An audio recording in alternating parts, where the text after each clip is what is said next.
கொஞ்சம் ஆயில் ஊற்றலாம். நல்லெண்ணெய் ஊற்றுறேன்.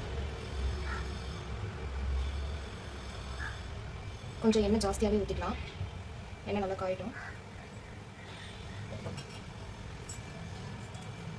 1 ஸ்பூன் உளுந்து போடுறேன்.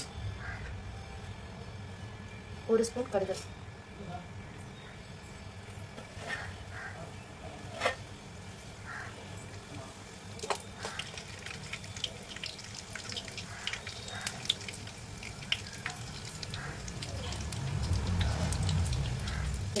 ஒரு கொத்து கருவேப்பிலை. கோவக்காய் நீல நீளமாக கட் பண்ணி வச்சுருக்கேன். இந்த மாதிரி நீங்கள் நீல நீளமாக கட் பண்ணி வச்சுக்கோங்க.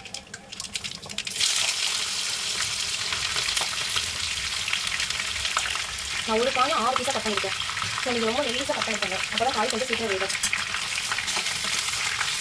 காய் கொஞ்சம் ஒரு 5 மினிட்ஸ் வேகட்டும். நம்ம மூடி போட்டுக்கலாம்.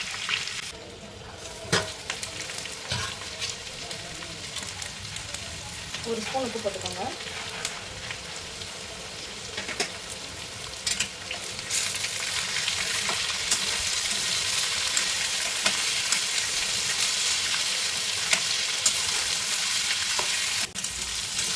காய் கொஞ்சம் நல்லா வெந்துடுச்சு. நம்ம இப்போ வந்து அடுப்பு ஸ்லோ பண்ணிக்கலாம்.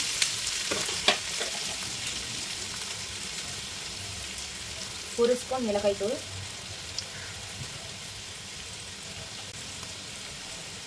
கால் ஸ்பூன் மஞ்சள் தூள்,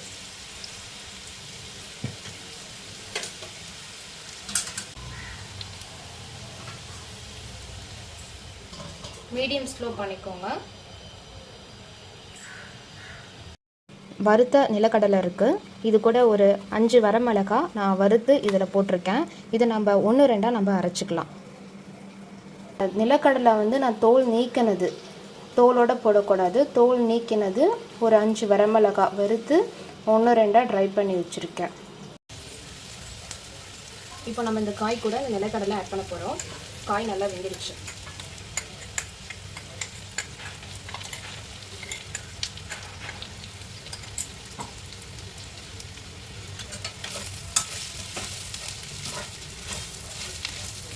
ஒரு 3 நிமிஷம் இதில் வெந்தால் போதும்.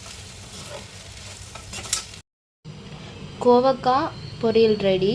இது வரைக்கும் கோவக்காய் நான் செஞ்சதில்லை, சாப்பிட்டதில்லைன்னு சொல்கிறவங்க இதை ஒரு டைம் ட்ரை பண்ணி பாருங்கள்.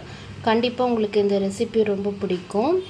இது டேஸ்ட் வைஸ் உங்களுக்கு ரொம்பவே நல்லா இருக்கும். சுகர் பேஷண்ட்டுக்கு ரொம்ப நல்லது இந்த காய். அது இல்லாமல் இது ஒரு ஹெல்த்தி ஃபுட்டு.